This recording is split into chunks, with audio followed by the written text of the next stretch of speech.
Okay, let's go ahead and get started here. We're going to take a look today at the axial skeleton. Last week we took a look at the skull, and today we're going to do the axial skeleton. And just a couple of comments about lab test 1.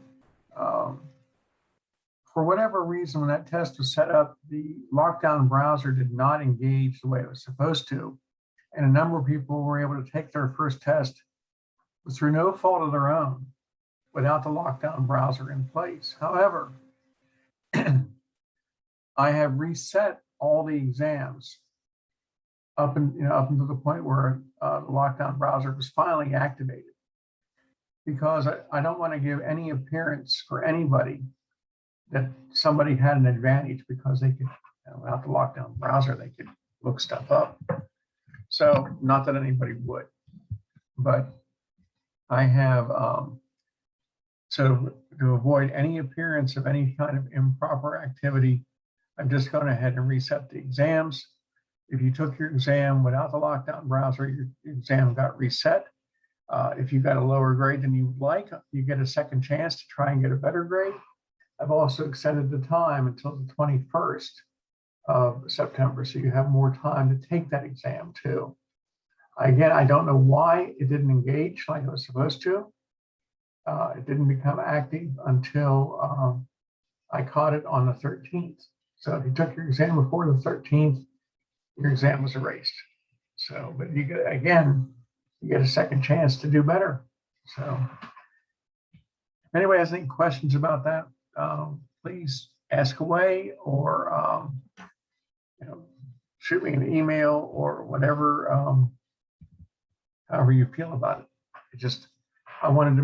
I thought the fairest thing to do was to remove anybody that remove the exams that have been done without the lockdown browser. So, okay. Anyway, I'm going to go ahead and go into the axial skeleton, and we're going to talk about that today. Last week, we spent a lot of time talking about the bones of the skull, and now we're going to see some of the bones that articulate with the skull. Now, the axial skeleton are the bones that are arrayed in a vertical axis.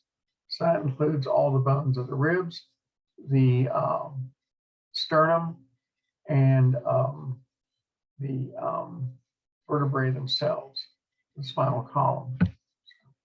So here we're looking at a torso, most of the torso of a skeleton.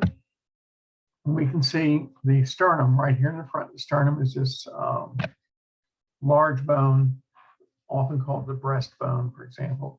If you've ever taken a class in CPR, you know where the sternum, is where you place your hands in the hand position. And the sternum has 3 parts to it. And the part that we've paid close attention to for CPR training is this thing down here called the xiphoid process, because you never put your hands in the xiphoid process because the liver is right underneath it. And if you depress the xiphoid process, you're going to lacerate the liver. So any chance your patient had surviving CPR goes way down if you start punching holes in their liver. Okay, so there is the sternum right there. These are the cervical vertebrae. We have 3 sets of vertebrae of individual bones. We have the cervical vertebrae, the thoracic vertebrae, and the lumbar vertebrae. And then we have 2 sets of fused vertebrae, the sacrum and the coccyx, our tailbone, if you will. There are the ribs. There are 12 sets of ribs. There are 7 pairs of true ribs, 3 pairs of false ribs, and 2 pairs of floaters that they attach in the back but not in the front. So we'll see all 12 of those. This is a disc called the intervertebral disc. It is a pad of fibrocartilage that sets between the vertebrae. It functions as a shock absorber, because the shock of motion is transferred up our legs at the sacrum, and it's absorbed as the shock of motion goes up our spinal column. It's absorbed by these pads of cartilage, and so moving doesn't hurt to walk, doesn't hurt to run, doesn't hurt to climb stairs, at least in our back, because the shock is absorbed by these pads. There's lumbar vertebrae there, and so between the cervical vertebrae and the lumbar vertebrae, you have the thoracic vertebrae. And now here we see our ribs.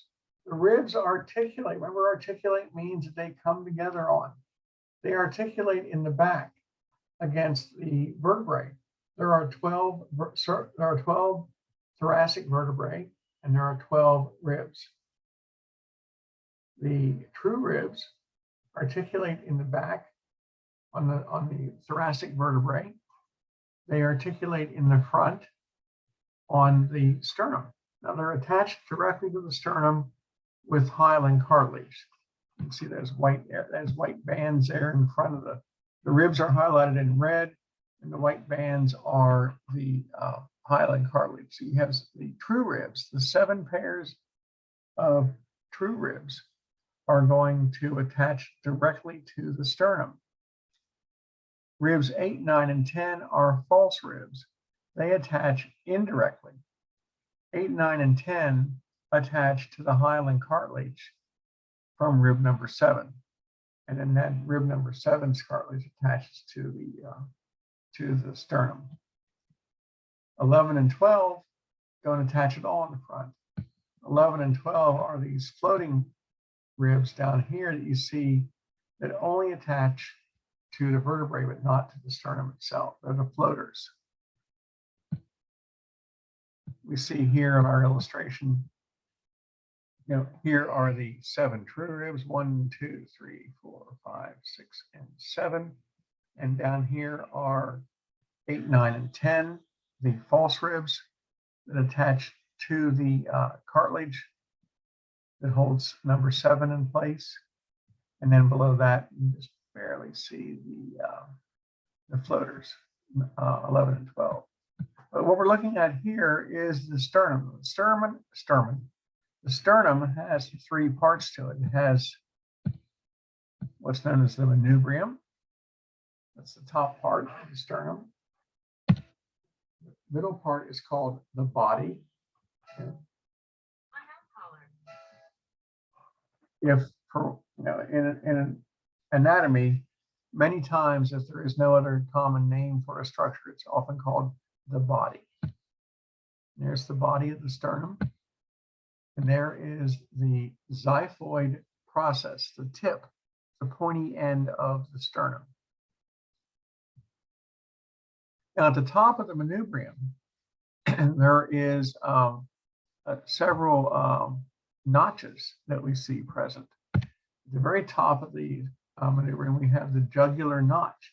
Now, the jugular notch provides for a passage of the jugular veins as it heads down to the great vessels of the heart. This is the jugular veins are bringing blood back to the heart. Remember, they've passed through the jugular foramens in the skull, and they're on their way down. And they pass behind the jugular notch because they're going to access the very large veins draining the body. These are large veins themselves, but they're going to access even larger veins to return blood back into the heart itself. And so that's what goes behind the jugular notch. On either side of the jugular notch are what are known as the clavicular notch. The clavicular notch is where the clavicle, your collarbone, you can feel your collarbone. You can just come up, right underneath your collar. Well, that's why they call it the collarbone, I guess. And you can feel this thick bone that protrudes out in front here. And it will articulate on one end on the clavicular notch. The other end articulates on our shoulder blade. So our shoulder blade wraps around from the back to the front, And there's a process that extends out that the end of the clavicle can articulate with. So we have the clavicular notch at the shoulder blade and the clavicular notch at the sternum. We can see right here, here's the clavicle here and here. This is the clavicular notch on this angled portion here. The thick end of the clavicle will articulate at the clavicular notch. The thin end of the clavicle articulates on the scapula over here. It's very flat, thin structure. Because one end of the clavicle is flat, the other end is thick, and the flat end articulates on the scapula. The thick end articulates on the on the sternum. So we have the manubrium, the body, the xiphoid process, the jugular notch right there, and the clavicular notches here and here. Now, if we look at the posterior surface of the skeleton, we can see the multiple sets of vertebrae. The cervical vertebrae. These are the first vertebrae in the spinal cord.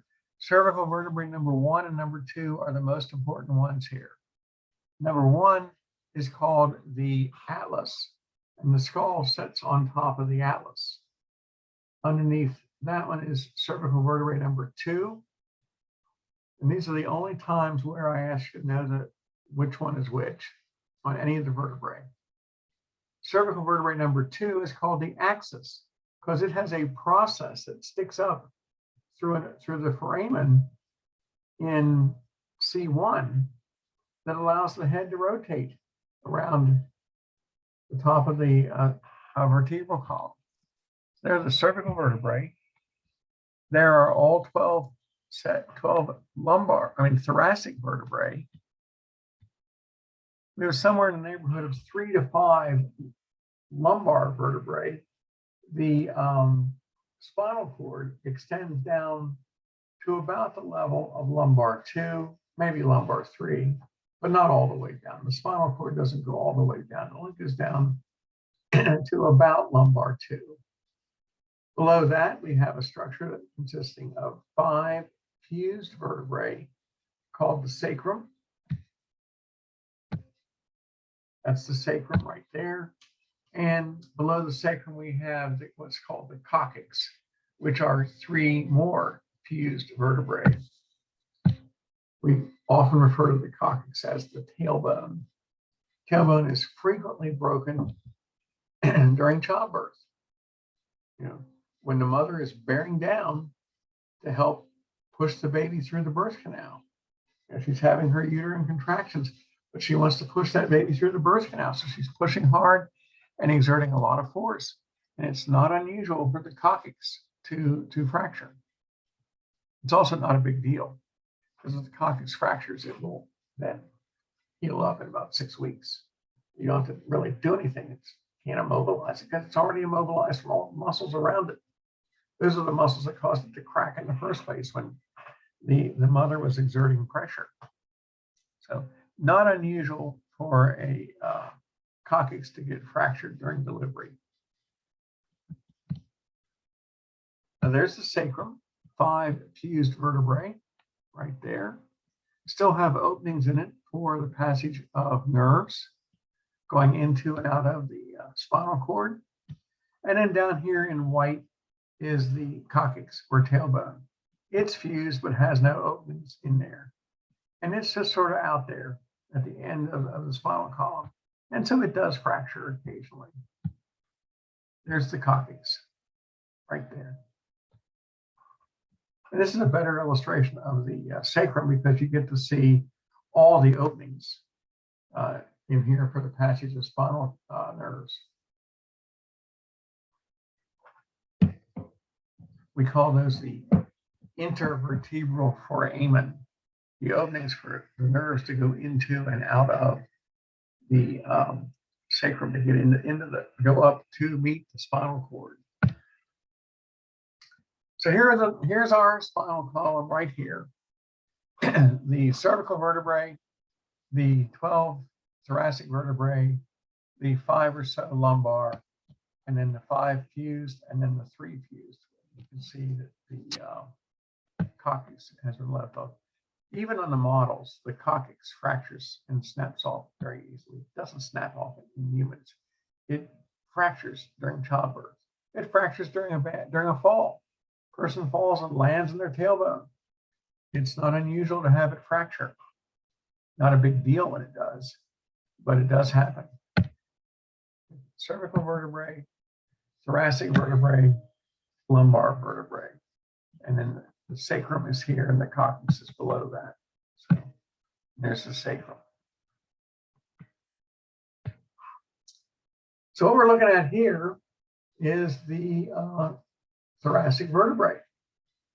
12 sets, 12 vertebrae, where we have places on the vertebrae for the ribs to articulate. And then the ribs will articulate in the front on the sternum indirectly through hyaline cartilage.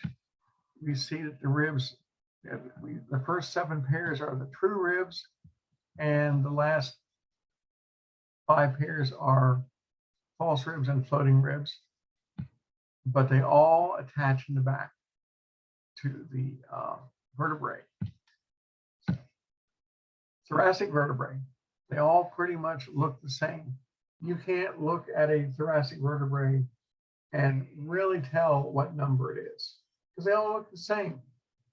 You know, as they get closer to either end, as they get closer to go from thoracic to cervical going up, they start looking a little different. As they go from thoracic to lumbar, they get bigger. But you can always tell that they are thoracic vertebrae. They have a place for the ribs to articulate. So, but as far as which one they are in sequence, it's practically impossible to tell. Okay, and there's a rib. Now, the thoracic vertebrae, 12 thoracic vertebrae with the 12 sets of ribs. And again, you can see the floaters and the false ones and the real ones. Now, this is not a fish. You know, it looks like a fish. This is our spinal column laid out without the intervertebral pads or discs in between the body and the vertebrae. These sections in here are called the body, all along in here. These openings are called the intervertebral foramen. They are the foramens that form between the vertebrae. Now, these vertebrae, those holes don't really exist. They only exist as openings, as foramens only exist when the vertebrae come together, when they're notched together like this. Because you won't see an intervertebral foramen in an individual vertebrae. The only foramen you see in a vertebrae is going to be the vertebral foramen for the spinal cord that goes through. These foramens on the side where the nerves come in and out don't exist. They only exist when two vertebrae overlap, one on top of the other, like you see right here, or here, or here, and then the two parts of the vertebrae form this opening. So there they are, the intervertebral foramen. And that's a passageway for the nerves that feed into and out of the spinal cord. Again, these are also intervertebral foramens in the sacrum, the 5 fused vertebrae here. And again, we have the intervertebral foramens here. This bump at the top of the sacrum is called the sacral promontory. And then directly below the sacrum is the coccyx. We look at the posterior surface of the sacrum, we see this is called the spinous process. This is the same structures that we see in the individual vertebrae. This is the part that projects on our back. We often see this in in some individuals, we can see the tops of the spinous process is sort of bulging against their skin. So you sort of see the ridges of the vertebrae through the skin. But this is the spinous process showing that these were individual vertebrae that fused together.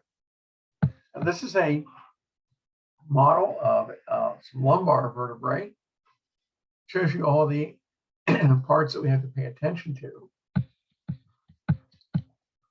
We have the spinous process. It is the part that sticks up in the middle, of the vertebrae. The wings on the side, here and here, are called the transverse processes. They stick out on either side like wings. Now, the spinous process and the transverse process are all points of attachment for muscles. And all the vertebrae below C2 are going to have these structures. C1 and C2 don't have these structures because they're doing something else. But everybody else has these structures. So you can pick up any vertebrae and look at it and say, oh, well, there's the spinous process sticking up, and there's the transverse process on each side. You know, all designed there to attach, for muscles to attach. This thick portion right here in the middle of the vertebrae is called the body of the vertebrae. Now we have the term body again. There it is. There's the body of the vertebrae. This is the spinal cord coming up through here. And the spinal cord is running through the vertebral foramen. Remember, the nerves coming in from the side are running through the intervertebral foramen, but this is the opening through the spinal column itself. The spinal cord runs through. This is called the vertebral foramen. This is a nerve coming in down here. This is a nerve here. It's coming into the spinal cord from the side through one of these intervertebral foramen right here. There's a intervertebral disc between the vertebrae. It's made out of fibrocartilage. It's designed to function as a shock absorber. If something goes wrong, we can have that disc become inflamed. It can rupture. It can, what we say, prolapse. It can bulge out into another area of the spinal column. It's very painful when that happens. It's often going to result from injury or exertion or some sort of blunt force trauma or just wear and tear. And a lot of times the vertebrae have to be fused to eliminate the pain because apparently it's pretty painful. There's a spinal nerve coming in from the side. There are 32 pairs of spinal nerves that come into the spinal cord through these foramen. They're paired on each side. So they have both a sensory and a motor side aspect of it. So sensory brings information in, and the motor aspect sends instructions out to the muscles and glands. So these nerves themselves are paired. They're paired on either side coming in, and within the nerves coming in, they're paired to have both a motor and a sensory component. And this is the prolapse, where the disc has herniated. It has exploded outward, not exploded in that like that, but it has just bulged outward. It has ruptured, and it creates a great deal of pain as these bones are articulating, not on a cartilage pad like they used to, but now some of them are actually rubbing against each other. This is where, as I said, a lot of times these bones are going to be fused together to eliminate this rubbing. It does very well for people to have that done. So this is a thoracic vertebrae. The structure here is pretty similar on most of our vertebrae. What we see here is a spinous process, and you can see at least one of the transverse processes here, plus the body of the vertebrae. So first of all, there's the body of the vertebrae. solid, solid bone. There is a transverse process jutting out to the side, going towards your perspective. There's another transverse process on the other side going out. So they're going in two opposite directions. Out to the sides, lateral. They're going out toward on lateral sides. Coming off the middle of the bone, extending upward. If you switch to perspective and turn this slide 90 degrees, you can see the spinous process now is sticking up. This is the spinous process right there. Again, the two transverse processes and the spinous process are points of attachment for muscles. This flat area right here, it's an important thing to remember. This is the superior articular process. And as I said last week with the skull, if you have a superior anything, you're going to have an inferior something to go with it. In this case, this is the superior articular process. Now, somewhere there is an inferior articular process that will sit on top of that. This is the inferior articular process there on this vertebrae. And that inferior articular process will be sitting on top of another superior process. So in this case, instead of having it all in the same structure, it involves two other structures. The superior articular process is the resting place for the inferior articular process of another vertebrae. Another vertebrae would sit right here on top of this. And what sits on top of this is another vertebrae's interior articular process. So if you put two vertebrae together, you have the inferior surface sitting on top of the superior surface. So another vertebrae would be over here. Let me go back to this picture.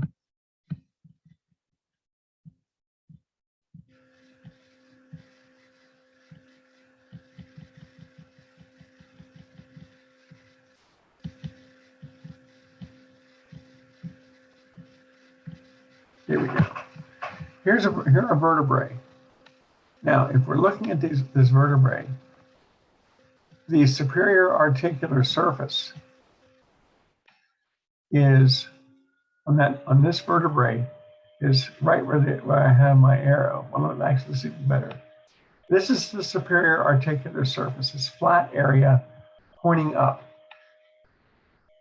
The inferior articular surface is on the vertebrae in front of it. So if this vertebrae here has a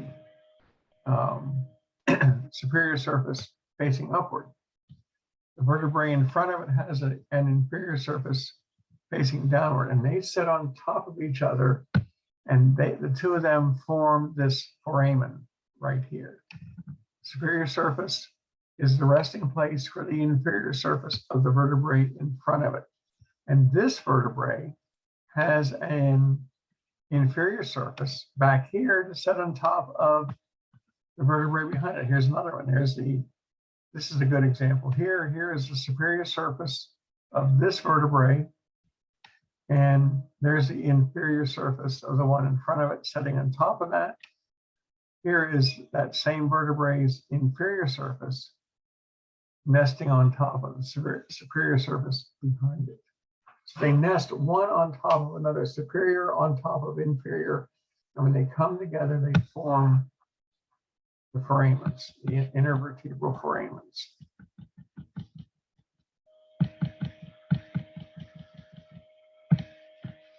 And that's what we're seeing here.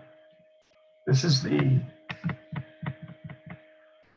there's the superior surface, and here's the inferior surface here. Another vertebrae would be sitting underneath here, and it would have its superior surface with the inferior surface on top. And here we have the superior surface and another vertebrae is on top of this with the inferior surface on top of that.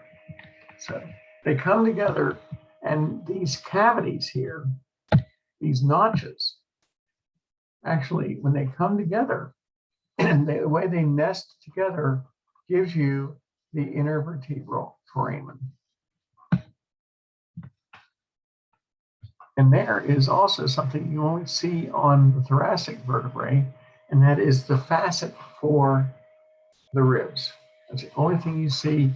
You can only see that on the thoracic vertebrae. None of the other vertebrae, the cervical or lumbar, have anything to do with the ribs. Only the thoracic vertebrae have a facet, a surface for the rib to articulate against. And there's the other facet right there. Now, if we look at this from the front, this might give a little better perspective too. Now we see spinous process straight up and down right there. We also see a transverse process here and here. And this opening is the intervertebral, it's the vertebral foramen for the spinal cord. Okay, so there's the body of the thoracic vertebrae, the vertebral foramen for the spinal cord that goes through,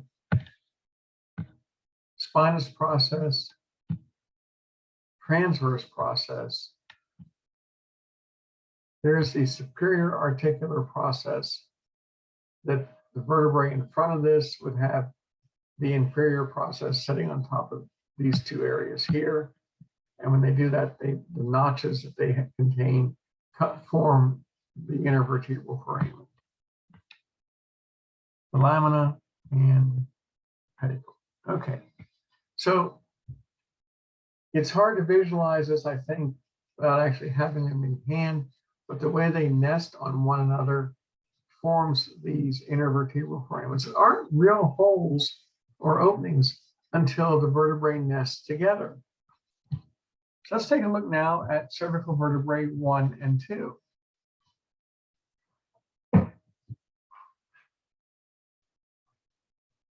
Cervical vertebrae number 1 and number 2, the atlas and the axis. The atlas and the axis. The atlas is cervical 1 or cervical vertebrae 1 or just C1.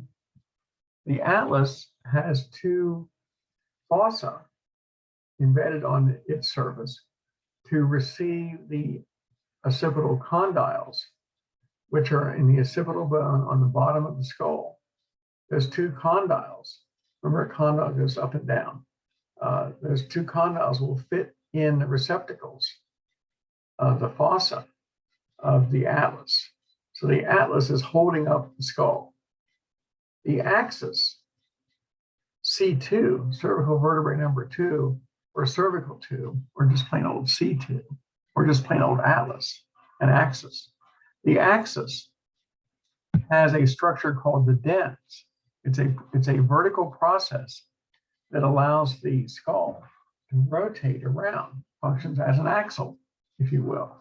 So the skull turns on the axis of the dens, or often other terms call it the odontoid process, but dens is fine. So there are the atlas and axis, C1 and C2. The atlas is C1, the axis is C2.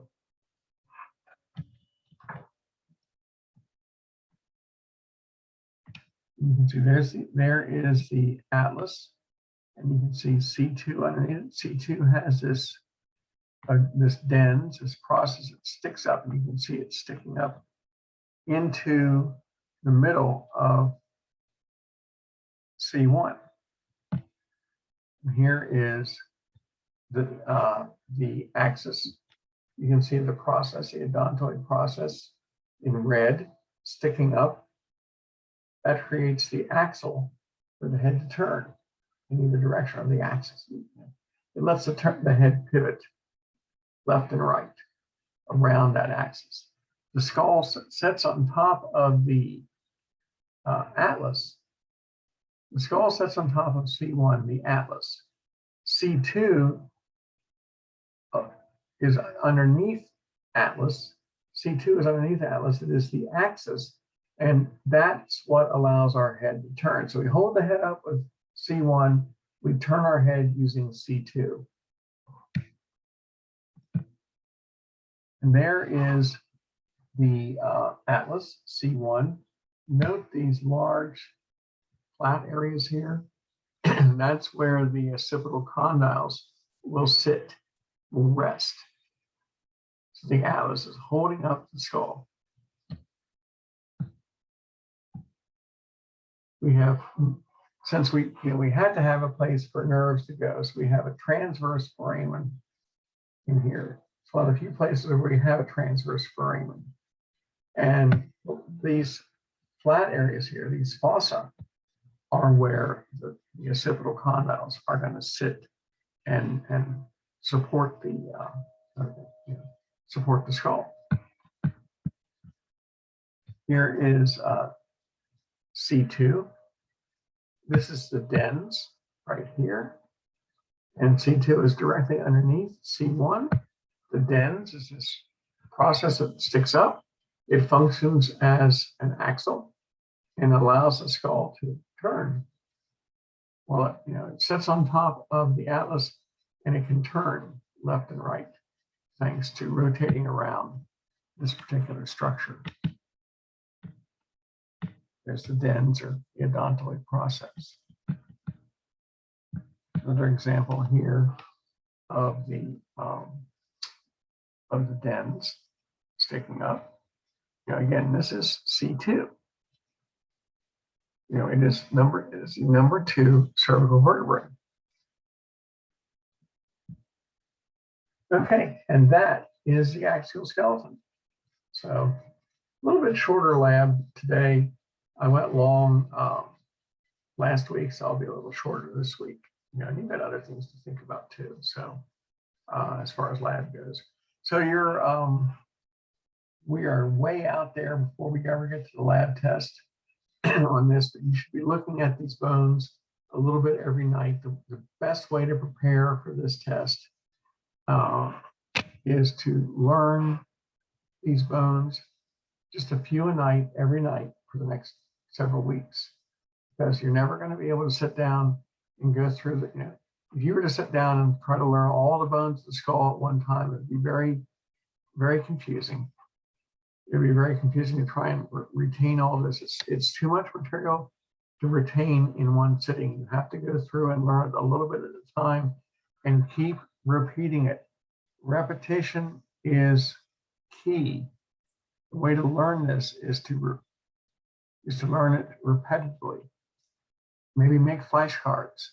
The process of making flashcards works very well. Because when you're writing it down on the flashcard, you're retaining information. When you are reviewing the flashcard, you're retaining information in a different part of your brain. And when you say the answer out loud, you're retaining it in another part of your brain. If you're quizzing somebody else, it works even better. But you have to approach it a little bit at a time every day. It's the only way to repeat it and remember it. So, as I will say, lots of people do very, very well on this second test. Many people that didn't do as well as they would have liked in the first test usually come back and do very well on the second test. So, okay. So that's all I've got for today. I'm going to let us out a little earlier today, and I will see you all later. So have a good day.